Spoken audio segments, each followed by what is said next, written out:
Make no mistake about it, Israel is going to wipe out Hamas, even if it means destroying Gaza.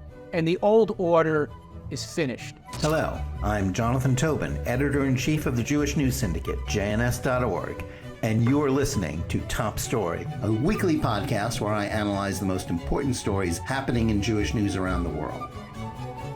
Each week, I will break down politics, foreign policy, and culture to provide insights into what is going on behind the headlines. Hello, and welcome to Top Story. Thanks for joining us.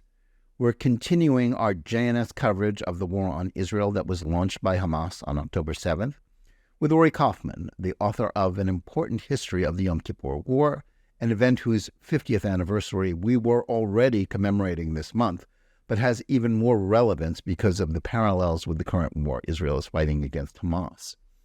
But first, I want to remind you to like this video and podcast, subscribe to JNS, and click on the bell for notifications. I also want to remind you that you don't have to wait a full week for more Top Story analysis. There is a daily Top Story podcast where I share more news and analysis with you about the most significant issues we're facing today. You can find the daily show under Top Story with Jonathan Tobin on the JNS channel on Apple, Spotify, Google Play, or wherever you get your podcasts. Also, you can see us on Telegram. You can find the latest news, including Top Story and other JNS TV content there by subscribing. And now to today's program. On October 7th, the world woke up to the realization that much of the conventional wisdom about the Middle East turned out to be utterly false. The horrific terrorist attacks carried out by Hamas didn't just leave more than 1,400 Israelis dead, thousands more wounded, and as many as 150 or 200 kidnapped. It blew up the assumption that Israel could live with an independent Palestinian state in all but name in Gaza, led by the terrorist group. The pain of the loss of life and the depravity of the crimes committed on Israeli soil by the terrorists may never go away. That pain is not just providing the motivation and the determination on the part of Israel's leader to ensure that Hamas is never again able to attack the Jewish state. It will also create a surge of resentment against those Israeli authorities deemed responsible for allowing this disaster to happen. All this creates a set of astonishing parallels with the event that happened almost exactly 50 years earlier, the 1973 Yom Kippur War, which began with a surprise attack by Egypt and Syria. The comparison is easy to make. Both wars began with surprise attacks on Jewish holidays. The initial success of the attackers was due to incorrect assumptions about their intentions on the part of Israeli leaders. Both wars seemed to leave Israel's leaders reeling and looking for answers, and in both cases, Israel found itself being forced to rely upon and listen closely to the advice of its American ally. But the differences are as great as the similarities. The first major difference is that as dangerous as the attacks of two major armies were, which especially in the case of Syria raised the possibility of Israel being overrun, or at least part of it, Israeli civilians were not the target of the assault.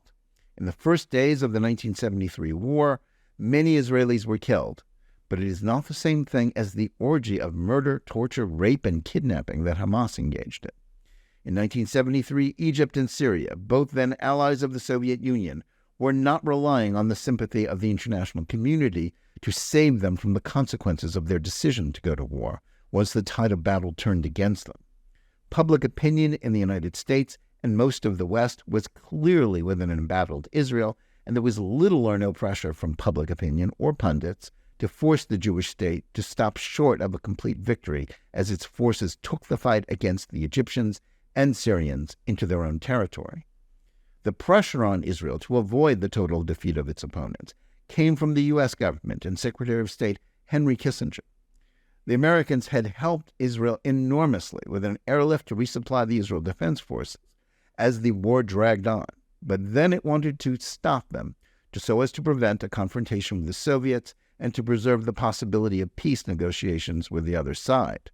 That was deeply frustrating for the Israelis, who needed that victory as much for the psychological reasons as military ones.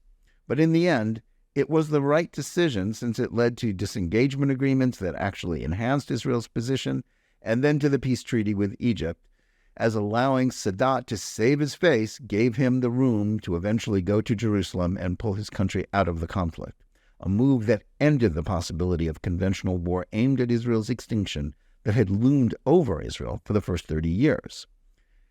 We don't know what will happen in the coming days, weeks, and months as the current war continues. It may be that the Biden administration will play a useful role in deterring intervention from Iran and Hezbollah while Israel finishes off Hamas. Or it could be that the U.S. will respond to liberal pleas to stop the IDF so as to lessen Palestinian civilian casualties, leaving Hamas bruised and bloodied, but still in place and therefore triumphant. It also remains to be seen whether this conflict will lead to renewed efforts to revive the peace process with the Palestinians, in which the two-state solution will be revived. And that is a sign that as much as knowledge of the past can help us understand the present, it is not a guarantee that this knowledge will be useful or lead to a better outcome. If negotiations and efforts to force Israel to create an independent Palestinian state are what the slaughter of October 7th leads to, it will not lead to peace, let alone an end to terrorism. Gaza is already an independent Palestinian state, and the living proof that in the absence of a sea change in the Palestinian political culture that forces them to give up their war on Israel, and their belief in the illegitimacy of its existence and the efficacy of armed struggle, any such entity will just be used as a base for future attacks. The Israeli security, military, and political establishment have already demonstrated that most of what they thought was true was wrong, and sooner or later its leaders, including Prime Minister Benjamin Netanyahu, will pay for those mistakes with the loss of their jobs. But if their blunders are now to be compounded by the adoption of the failed American peace policies of the past, then that will do neither Israel, the United States, or the cause of peace any good. Mistaken assumptions about peace negotiations and appeasing forces that are not reconciled to peace can be just as deadly as those that allow surprise attacks to happen. To discuss the parallels between the current war and what happened in 1973, we're fortunate to have with us today the author of an important new history of that conflict, published on its 50th anniversary. Uri Kaufman is a New York real estate developer who spent more than 20 years working on an effort to get to the truth about the Yom Kippur War, visiting battlefields, interviewing veterans, and reviewing archival material.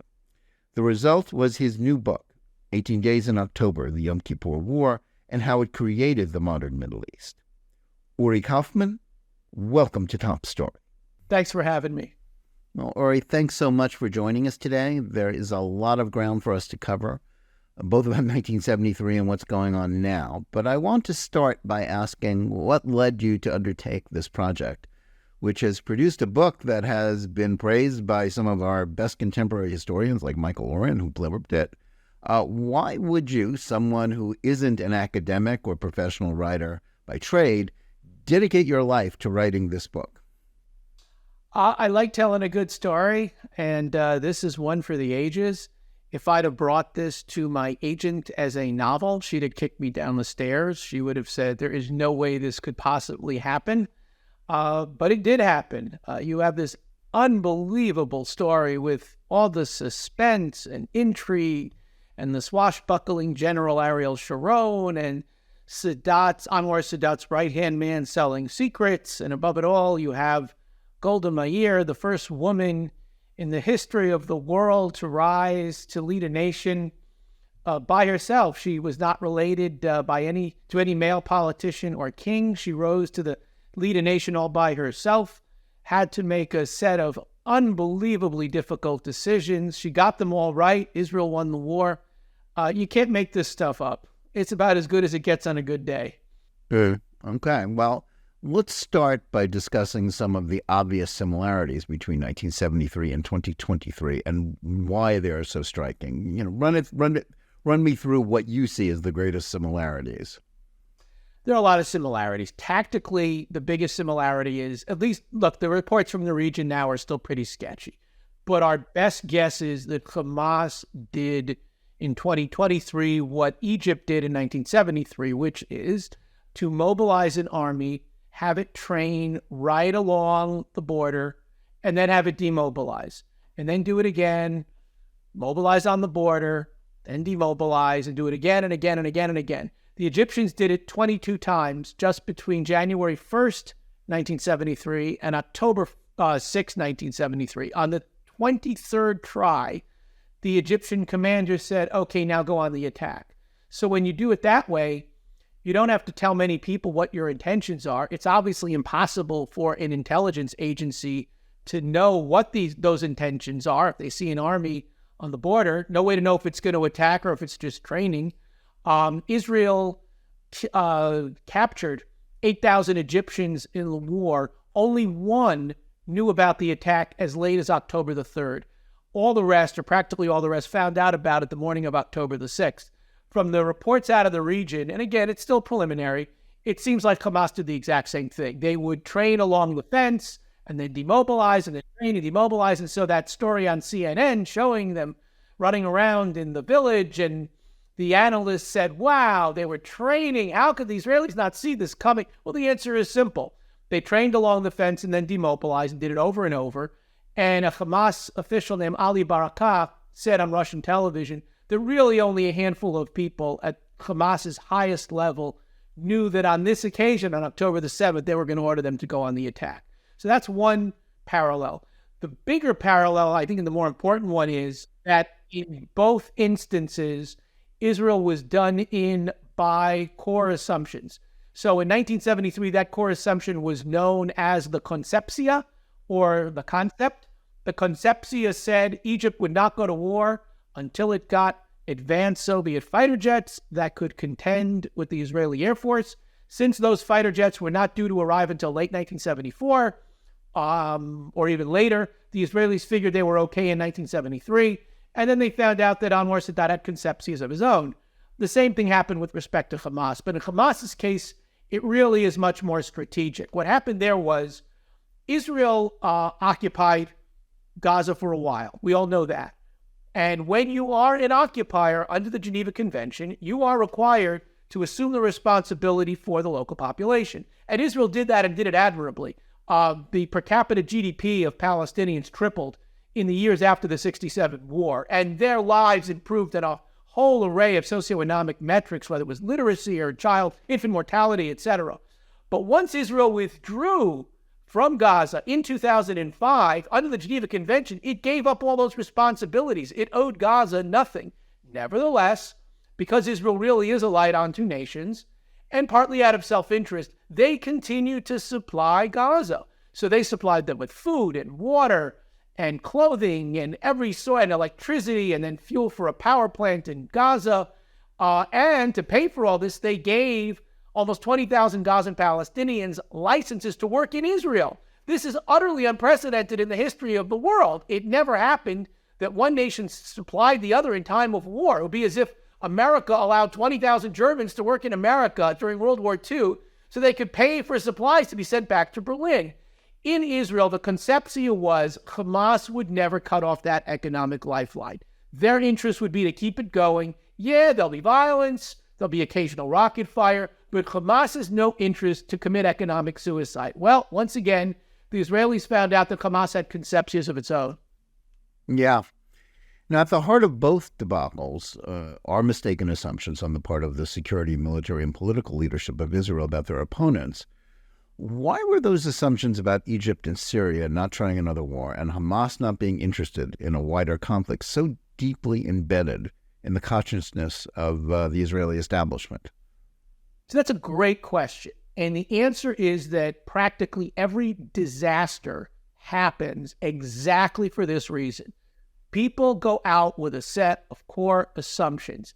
And once they have those, it's very hard to think out of the box and think that maybe those assumptions are wrong. Let me give a perfect example in a totally unrelated area. Yeah, it's confirmation bias that can apply to more than just the military, you know. Oh, absolutely. And that's how the housing crisis happened in 2008. I have a day job. I'm a real estate developer. I remember the 2008 crisis well. Then the conception was the housing market in America had never collapsed in every region of the country at the same time. So if housing went down in California, it would hold firm in, say, Florida or Illinois. So someone had the idea, her name is Blythe Masters, By the way, total coincidence, her father was the only British pilot who was not a Jew who volunteered for the Israeli Air Force in the 48 war. He was a hero for the Jews. But anyway, she said, let's put together these packages of mortgages from all over America, one from Colorado, one from Illinois, one from Michigan, and then you can't go wrong because it was impossible for the housing market to collapse everywhere at once. And then we all know what happened after that. An Israeli general named Moshe Bogi Ya'alon, who headed up a man, later he became chief of staff, and then he was, defense minister. He said that when he became the head of a man in the 90s, he said, let's do away with all our preconceived ideas. Let's have that's military intelligence. Correct. Right? The head of military intelligence. Forgive me. That's right. He said, let's try to have no core assumptions. And they found almost immediately that it was impossible. You have to work around certain core assumptions. Everything works this way. And so again, when people, in the case of Hamas, act in a way that's completely counter to their own material self-interest, it's very, very hard to detect something like that. What they should have maybe thought of was that Hamas had its own concepcia. And here's what it was, or at least this is as best we can tell right now. Hamas's leader is a mass-murdering psychopath named Yahya Sinwar. Sinwar was convicted in an Israeli court in 1989 of murdering 5 people, all of them Palestinians, suspected of being collaborators. 2 of them with his bare hands. And Israeli prosecutors said at the time that he was involved in the murders of over 20 other people, but they figured after they got 5 consecutive life sentences, that was good enough. Now, Sinwar was freed in the Gilad Shalit deal back in 2011. So was another senior Hamas leader named Ali Kafi, who actually just killed in an airstrike. I would venture to say that Sinwar said to himself, wait a minute, the Israelis freed 1,027 terrorists to get 1 soldier back, Gilad Shalit. If we have 199 hostages, as they now claim they do, they'll never fight back. We can demand whatever we want.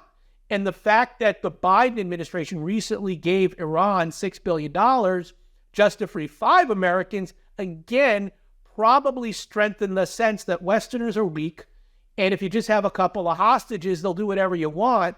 So maybe that economic lifeline won't get cut off. Maybe Gaza won't be attacked by Israel because of the hostages. He is about to get a civics lesson in how democracies really work when you go too far. I guess so. I guess that's, we've talked about the similarities, but the 2 conflicts, there are also some equally obvious differences.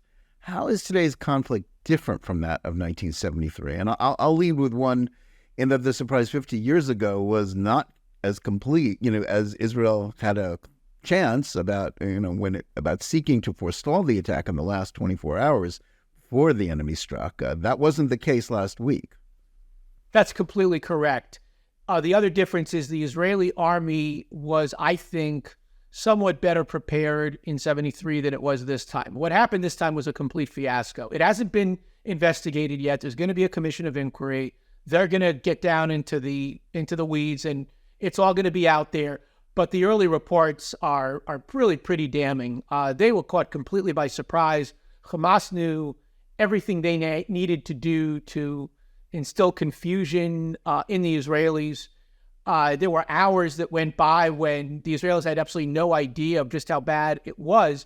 The one thing I do want to say, though, is the thing they both have in common was the unbelievable heroism of the Israeli soldiers on the ground. The stories of 1973 were absolutely remarkable. Along the canal, the soldiers were third-line troops. It was the Jerusalem Brigade. It was mostly people who immigrated to Israel in middle age, got some very basic training. No one thought there'd be a war. One of the outposts, they were called Ma'ozim. The Ma'ozim were on Golan Heights. One of the Ma'ozim held out for a whole week against thousands of Egyptian soldiers with nothing but a couple of machine guns. We saw the same thing in Israel. And let me just put it in these terms. The estimates are that 4,500 of these mass-murdering terrorists crossed into Israel, heavily armed with Kalashnikov rifles, many, many, many bullets, explosives, etc. I don't have to tell you how many people get killed in each mass shooting in America. The kill ratio was less than 1 to 1. which is really incredible. So far, they've counted the bodies, according to reports from the region, of 1,500 terrorists and 1,200 Israelis. Now, obviously, 1,200 Israelis is a hideous, horrible more, total. yes, right. They're talking about maybe 1,400 now. Yeah. Yeah. Well, it's gone up since because of the continuing conflict. But on the first day, it was probably about 1,200 Israelis. If you said to me 4,500 raging psychopaths, terrorists with automatic weapons were going to get to run around, I would have estimated that far more innocent people would be murdered. But it's a testament to every Israeli who had a handgun, every Israeli who had any gun, got in their car, drove towards the fighting, not away from it, and engaged these terrorists and kept it to, I guess, as one could think, is perhaps the lower number that it would have otherwise been. Yeah, that's very true. I mean, the cliche about the Yom Kippur War was that the ordinary rank and file soldier were the ones who saved the country. It was the generals who were screwing things up. And I think you're right. It's all the people who responded to the attacks last week, as much like the stories of 9/11, people, the firemen charging towards the fire, not away from it, that may have prevented it from being even worse, although it was incredibly bad. The story that rarely gets told, talking about 9/11, I had a dear friend in law school, wonderful guy named John Perry. One of those guys, he just had to say his name and people would crack a smile. He was an African-American, 6'4". He made money on the side as a model. He was a really good-looking guy. Everybody's favorite guy. He took a job when we went to law school together, NYU. When he got out, instead of going for the big bucks, he took a job in the police department in internal affairs, which has got to be the most miserable job on earth because you've got the low pay of a police officer without the camaraderie. Obviously, the other cops can't stand you because your job is to investigate them. On 9/11, it was his last day as a cop, and he went down to One Police Plaza, which, of course, is right next to what was the World Trade Center, handed in his gun and badge. That's when the plane hit. He demanded his gun and badge back, took them, and ran into the building to help people, and that's where he was unfortunately killed. And thus did we lose John Perry, a great American hero. So I don't know why, and that's not related to the Yom Kippur War, but I just felt compelled to tell that story. Well, heroes are heroes, yeah. Oh, yeah. Now, one of the fascinating things about the deep dives that are being conducted into the 1973 war, including your book, has been the way that Golda Meir's stock seems to have gone up.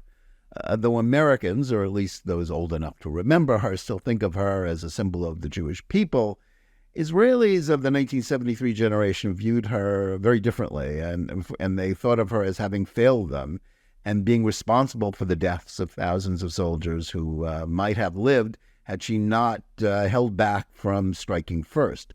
Your book makes a pretty good argument for her, perhaps a much stronger case, I might add, than the new film Golda starring Helen Mirren. Why should Israelis or anybody else who's thought about this rethink their view of Meir's leadership?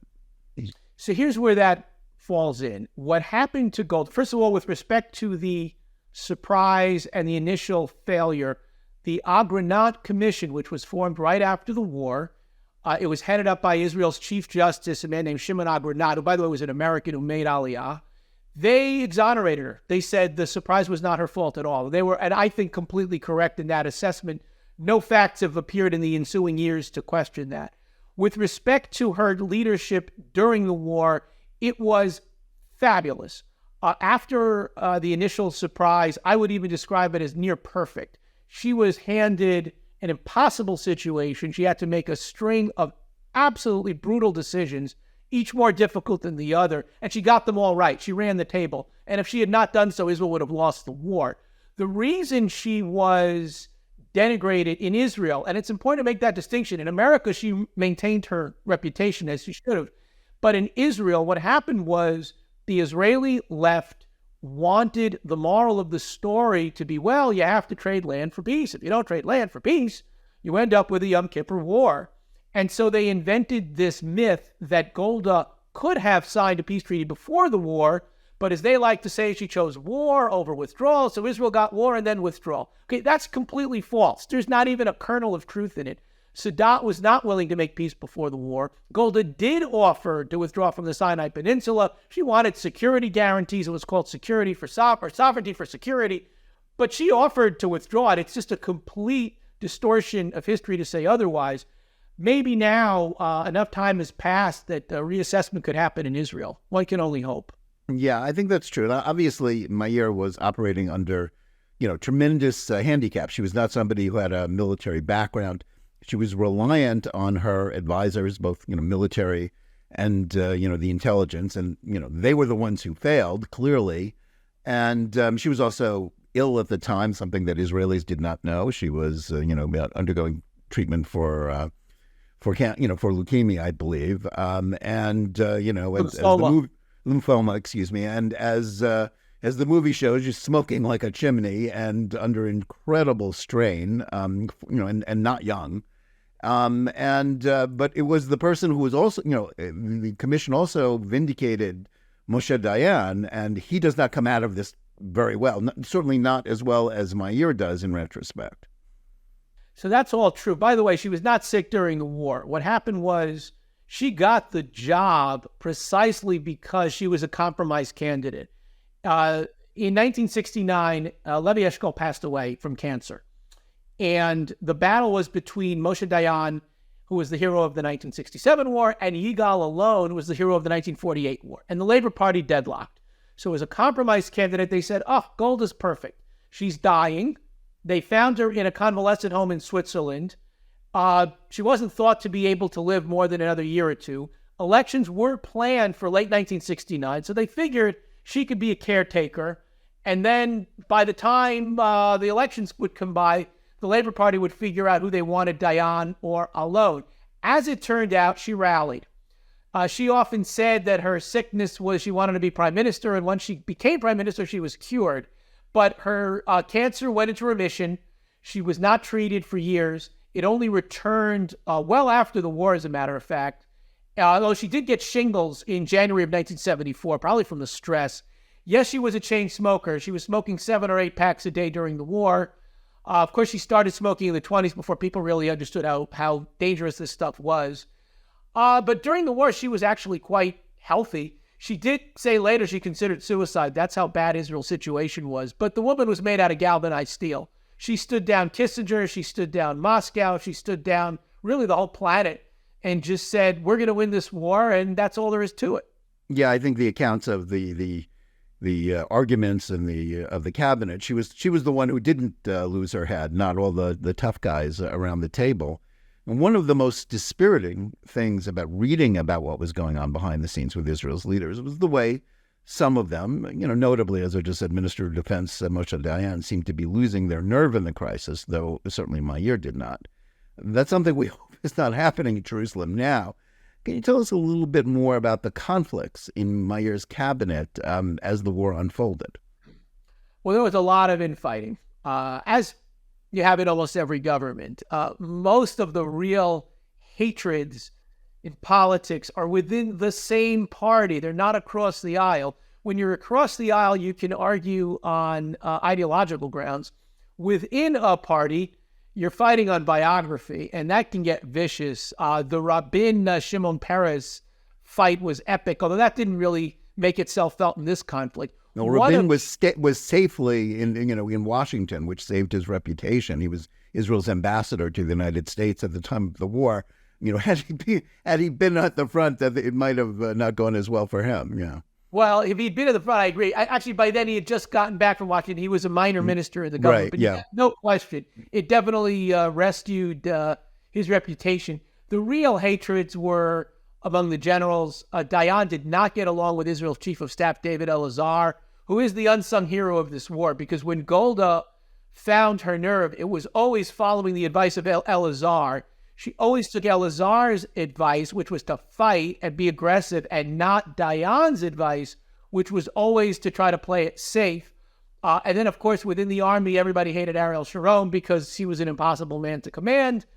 But he just went out and, with an unauthorized attack, won the war for the Israelis.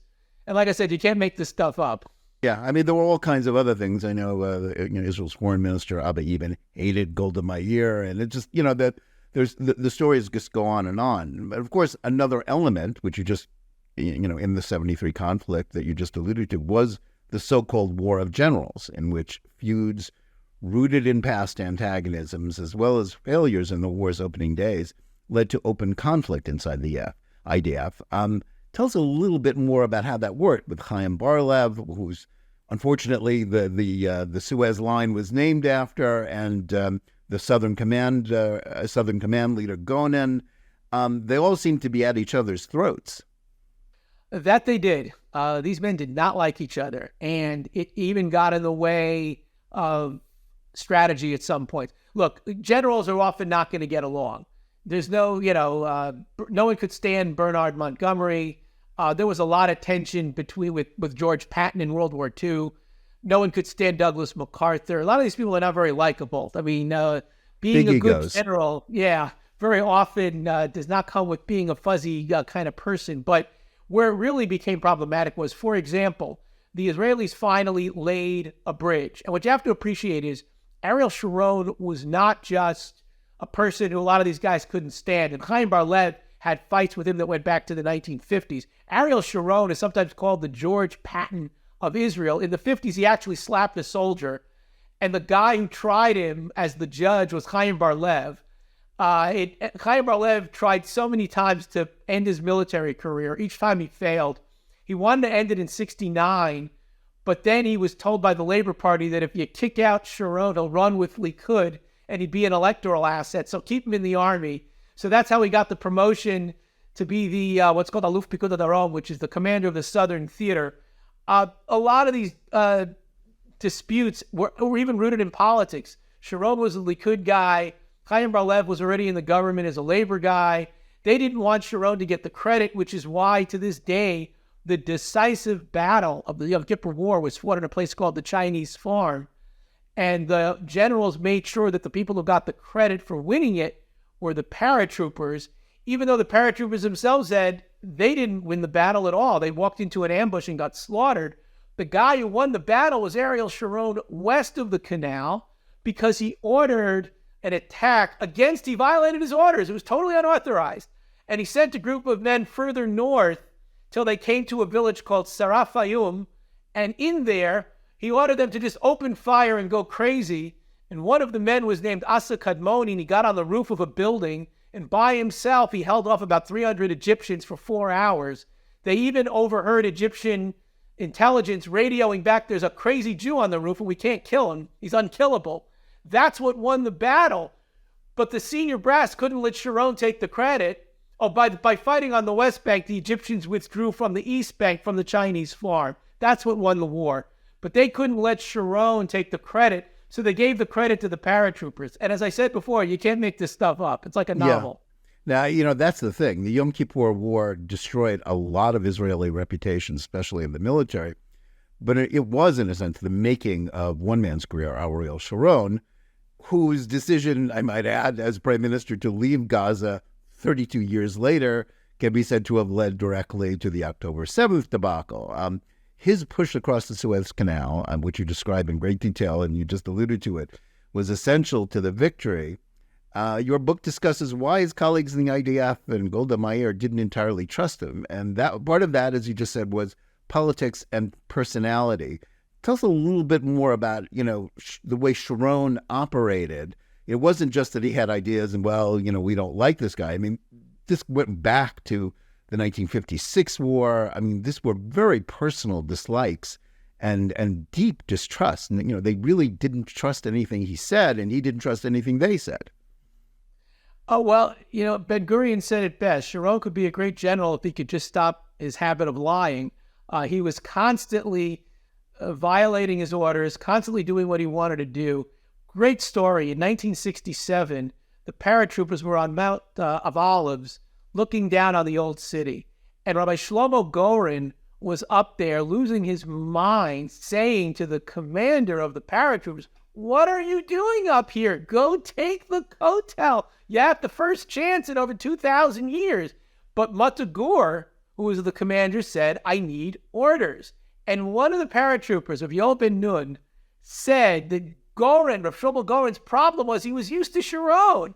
And if Sharon had been the commander, he would have sent in a scouting party. They would have been fired upon. He then would have sent reinforcements. And before you know it, the whole thing would have rolled up and they would have taken the kotel. And that's kind of the way Sharon operated. There was always general orders, and he'd start something small, and before you know it, there was this whole invasion, and he would just constantly go off and do what he wanted to do. Sometimes it failed. It failed very, very badly on two hills called Hamutal and Machshir. I describe it in the book. It happened on October the 9th. The Agranat Commission offered scathing criticism of that battle. Sharon almost lost his job, but when it came to crossing the canal, west of the canal, because he launched that unauthorized invasion, Israel won the war. Most of the men, though, who he commanded loved him. I had the privilege of going to the Chinese farm back in 2006, and there was a lieutenant colonel there I was interviewing, and he went off about a general that he didn't like. And then on his own, he just stopped in the middle and said, those things just didn't happen in Sharon's unit. And there's another retired general named Amnon Reshev who wrote a terrific memoir. I'm not sure if it was translated into English. And he said they loved Sharon. And if it hadn't been for him, they would have lost the war. Yeah, he had a tremendous personal charisma. I mean, he was a natural leader. And whereas some of the other generals, Gonen in particular, just seemed to turn everybody else off. Another key element in both conflicts is the role that the U.S. played then and now. While the Israelis were deeply frustrated by Secretary of State Henry Kissinger's opposition to Israel, forestalling the attack before it started, and then forcing the IDF to stop short of complete victory against Egypt, I think you can make a strong argument, and I think you do in your book, perhaps, that this led eventually to peace with Egypt and a realignment that basically ended the threat of another conventional war aimed at Israel's destruction. We don't know yet where the Biden administration will ultimately end up with respect to influencing Israeli policy or the future of the current conflict. But what are your thoughts about the role that the U.S. can or will play now, and compare it to what happened in 1973? So Winston Churchill famously said, the Americans always do the right thing after they exhausted all the other alternatives. And I think that pretty much sums up Henry Kissinger's leadership during the war. I want to be clear. After the war, he was fabulous. He was able to use his genius and his mastery of detail and mostly his patience with shuttle diplomacy, going back and forth and back and forth. And it took months, and it was really painfully difficult, and many others would have given up. But he hammered out some very, very difficult agreements. He deserves full credit for that. As for his leadership during the war, that's another story altogether. If Israel had listened to him, they would have lost the war. And if they had lost the war, there would never, ever, ever have been a Camp David peace treaty. Kissinger pressured Golda to give up its stranglehold on the Egyptian Third Army. He did that because he wanted to get the oil embargo lifted. Luckily, Golda said no, and the Egyptians gave in. That's why Israel won the war. That's why they had the separation agreement that basically made it impossible for Egypt to fight future wars because they couldn't launch any more surprise attacks. So Sadat was faced with this stark choice: make peace with losing most of the Sinai Peninsula or make peace with Israel. He wisely made peace with Israel. Syria was faced with a similar choice, and both Assad, Hafez the father, Bashar the son, chose not to make peace, so Syria never got back the Golan Heights. I think it can be said pretty with near certainty now they never will. And I just want to make one more point on Kissinger. He was so anxious to restrain Israel that on October the 22nd, he signed that ceasefire in Moscow. It only took them 4 hours to come to that conclusion. The Arabs imposed the embargo on the 20th, 2 days before. So just common sense. All he had to do from Moscow was pick up the phone, call Faisal, King Faisal in Saudi Arabia, and say, look, you want me to rescue the Egyptian Third Army, which the Israelis are about to surround. Okay, I'm willing. You gotta lift the embargo. I'm not going to help you. If you don't help me, I'll give you a ceasefire if you give American motorists a ceasefire. He didn't do that. I asked many people why. 2 of his aides told me he just made a really bad mistake. I think that's just common sense, and I don't think he did a very good job defending American interests during that war. Yeah, that's a great point, and I think most accounts of the war, and even accounts of Kissinger's own conduct during the war, leave that out, and I think that's an important point you make in the book. So credit to you for highlighting that. That's a sort of worth, that's one of the highlights of the book for me. Now, the 1973 war was the last one that Israel would fight in which conventional armies were stacked against each other as they had been before that. From then on, it has been stuck in asymmetrical battles against terrorists, where its military and technological edges haven't always been decisive. And today, Hamas is not alone, since Iran and its terrorist auxiliaries and Hezbollah are part of the equation. What do you see as the next step? As Israel deals with this in this conflict, how does it cope with this? How do the Americans play into it? What are your thoughts about that? So this is what I see. Make no mistake about it. Israel is going to wipe out Hamas, even if it means destroying Gaza. And the old order is finished. I do not see a scenario where Israel goes back to supplying Gaza. So Gaza is going to become essentially a ward of the international community. It's going to live on humanitarian assistance, much like the Arabs living in Idlib. I guess I should stop you. And you're assuming that Israel will go in and will take out Hamas. You don't think the United States will stop it. You don't think the international community will. You're sure that the consensus within Israel will be such that it will withstand any international pressure, which we're sure is already building for it to not attack. That is correct. I do not see a scenario where they stop. I've been watching Israeli media for a long, long time, decades. I have never seen the level of anger that I'm seeing on Israeli TV. I mean, even the Peace Now left-wing people are saying, get in there and wipe them out. I've never seen anything like this before. I am also not convinced that America has the leverage to stop Israel, even if it wanted to, and I don't think it's inclined to do so. Let me point out, big differences between this Israel and the one that Golda Meir led. The Golda Meir Israel only had a little more than 3 million people, a little more than Brooklyn. This Israel has almost 10 million people. The last figure I saw was 9.8 million. Maybe if you got to take out East Jerusalem, so let's say it's 9.5 million people, something like that. More importantly, the Israel of 1973, adjusting for inflation, had an economy, a GDP of about $49 billion. The current Israel has a GDP of $564 billion. This is a very wealthy country. American aid is less than 1% of GDP. They can live without American aid if they have to. I do not see a scenario where the international community imposes sanctions on Israel. That would be insanity. I also don't see a scenario where America cuts off weapons, and if it does, Israel makes most of its own weapons. I don't even think we have the leverage, even if we wanted to use that leverage. So yeah, Hamas is going to get wiped out. The big question is, well, what happens after that? And what I think is going to happen, and what I hope they're working towards, is a scenario in which there is a multinational Arab force spearheaded by Egypt and Saudi Arabia. That multinational Arab force will prop up the Palestinian Authority, which is, of course, Abu Mazen and Ramallah, for them to come back and govern Gaza and keep the peace. So why would Egypt and Saudi Arabia do that? Well, Egypt has a big problem now. They just got caught bribing the chairman of the Foreign Relations Committee, Senator Ben Cardin, Democrat from Maryland. So Robert Menendez, the in place of Bob senator. Menendez. Ben Cardin has frozen aid to Egypt. God bless him. That's exactly the right decision. For reasons known only to them, on October the 4th, the Biden administration approved the release of $235 million of that aid. I don't know why they did that. I think this is just olive bays.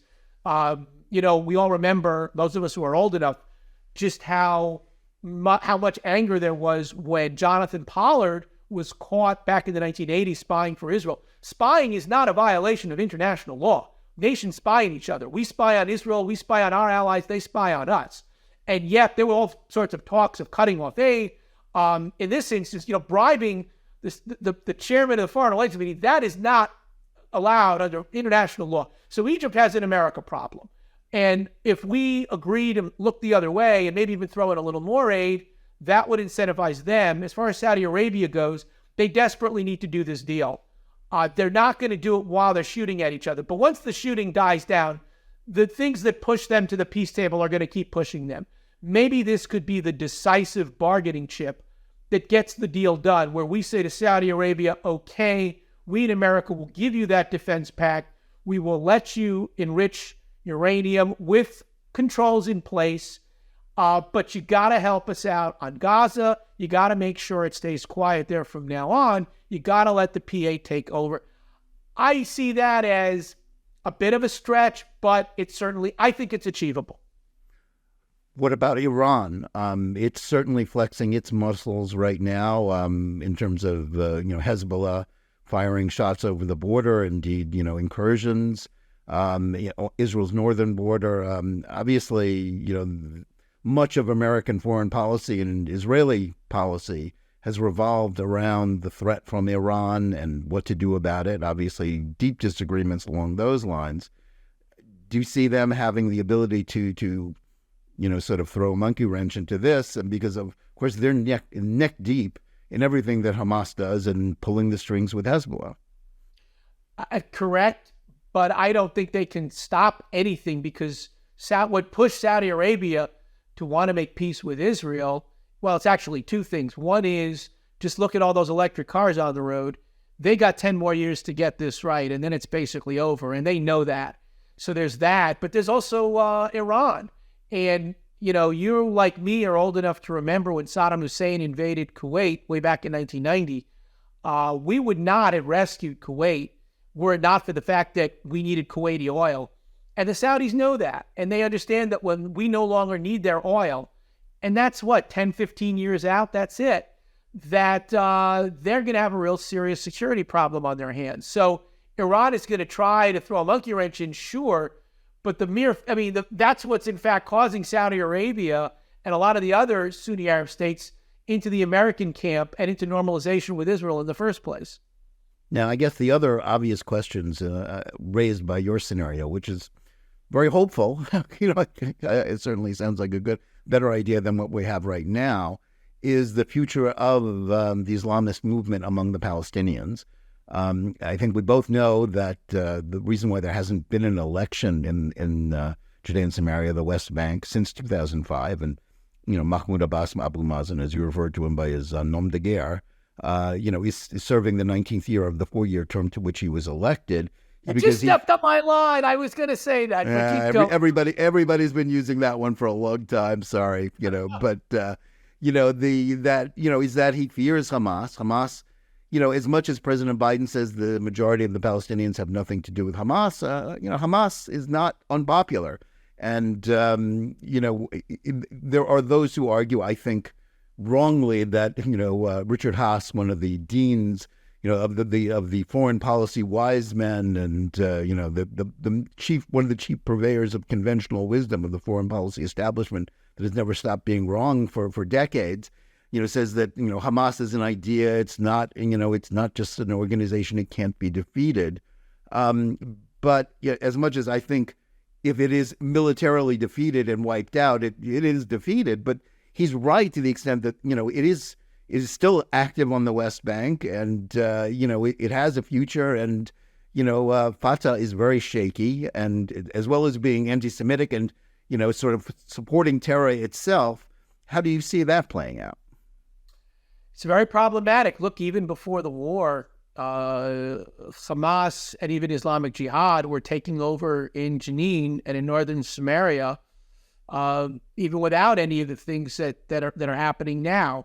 So somehow he's going to have to be propped up. He's an old sick man. He's he eats, he smokes, he sleeps, and he denies the Holocaust. That's pretty much all he's been doing the last couple of years.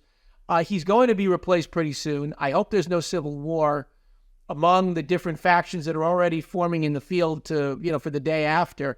It's a very difficult situation, but at least there are Israeli soldiers. And this is why, unfortunately, it's just not going to be possible to talk about some kind of a two-state solution in the near term until something changes within the culture of the Palestinian people. And who's going to implement that? I have absolutely no idea. But I will say this on a positive note. The Israelis have shown over time that they have learned to live with this. It is a manageable problem. It's a problem. And each time someone is killed, it is a whole world unto itself. It is absolutely heartbreaking. And I know people who've been killed and wounded by Palestinian terrorists, and I'll bet you do too. And it breaks your heart every time. Unfortunately, Judea, Samaria are going to go on being difficult. But I want to just stress, the unspoken assumption of much of the criticism, particularly from people like J Street, is, the problem is the settlements. The problem is the occupation. What this has proven is that that's just complete nonsense. The settlements were dismantled in Gaza. There was no occupation. They withdrew completely in 2005, and, here we are. And what's even worse is that even after Israel did that, it heard the same criticism. Amnesty International still called it an apartheid state. J Street still includes Gaza as part of the so-called demographic problem, which, by the way, there isn't one. The New York Times still says Gaza's under military occupation, beats the daylights out of me why they said this and kept saying this. So, Israel can't win one way or the other. It certainly does not argue for withdrawing, that's for sure. Yeah, I think the assumption that this is going to lead to a two-state solution, I would argue that there has been two states since 2007. Hamas has been operating an independent Palestinian state in all but name in Gaza and used it in, it didn't turn out what Ariel Sharon and what now I think increasingly even people on the left understand was something of a blunder in 2005. It wasn't an incubator for peace. It was an incubator for terrorism and war. And, that's where Israel is left today. Well, let me throw in a kind word for Ariel Sharon. He never said in 2005 that this is going to bring, peace to the land. That's what the Meretz Peace Party said, and that's why they're in the dustbin of history. And that's why the Labor Party is in the dustbin of history as well. They're down to 4 seats in the Knesset. That is the bare minimum. There's no such thing as having 3, 2, or 1. The Labor Party only got about 3.25% of the vote in the last election. And in all the polling, they're like at 1%. So they're done. So the Peace Party, they're done. Sharon never made that argument. What he said was, we can control it better from the outside than from the inside. We can control it better with deterrence. If they bomb us, we'll bomb them back. And we can control it better with a policy of incentives, which is what I described before of supplying Gaza, even though the two sides are at war. Again, Israel's the only country in the history of the world to supply its enemies in time of war. The New York Times calls it a blockade, beats the daylights out of me why that's a blockade. The most recent figures, it's a blockade, by the way, that is run every day by the people supposedly, operating the blockade. Well, there is no blockade. If you don't believe me, there's an Israeli human rights group called Gisha. It's spelled G-I-S-H-A. Gisha means access in Hebrew. In the most recent year, 2022, over 67,000 trucks filled with supplies went into Gaza from Israel. So I don't know how that's a blockade. At least it is according to the New York Times, but I call that Groucho Marx journalism. You remember Groucho? Who are you going to believe, me or your own eyes? So that's what that is. Excellent point, yeah. Yeah, and I have to say, for 18 years, the policy arguably did work. Israel's dead and wounded did drop dramatically from when it was an occupier. If you compare the two, they took 147 killed in the 5 years leading up to disengagement being in Gaza. They only took 122 killed in the 17 years after. That's progress. They also saved billions of dollars not having to support the Palestinians because, again, under Geneva Convention, you've got to assume responsibility. You got to pay salaries. You got to pick up the trash, etc. They gave up that responsibility, so the Europeans and the Qataris picked that up. So they saved a lot of money. They did save lives, but we saw what happened on October the 7th. Unfortunately, in the end, it just is not. It's not feasible for the long haul. Someone's got to go in there and run the show. They are going to have to be wards of the international community. The question is, who's going to run the show? I hope it's an Arab force because the Arabs are the only ones who can make sure it stays peaceful there. Yeah, well, like a lot of things, Sharon's strategy worked until it didn't, and obviously the what's going to be remembered is what happened last week, not the idea that it worked for a while. Unfortunately for his reputation. As for the Arabs running it, I hope you're right, but we'll see. Uri, I want to thank you so much for joining us today. 18 Days in October is both an interesting read and I think an important book, and I hope it gets the attention it deserves. And thanks so much for helping to highlight the parallels with today's crisis facing Israel. I also want to thank our audience. Please remember to tune in every day for Top Story Daily Edition. And whether you're listening to us on Apple, Google Play, Spotify, or any of the other podcast platforms, or watching us live on Facebook or Twitter, or on the JNS YouTube channel, please like and or subscribe to Top Story. Click on the bell for notifications and give us good reviews. Please write to us at editor@jns.org and let us know where you listen or watch the show and what you think about it. And remember, keep reading and thinking for yourself, and we'll see you again next week.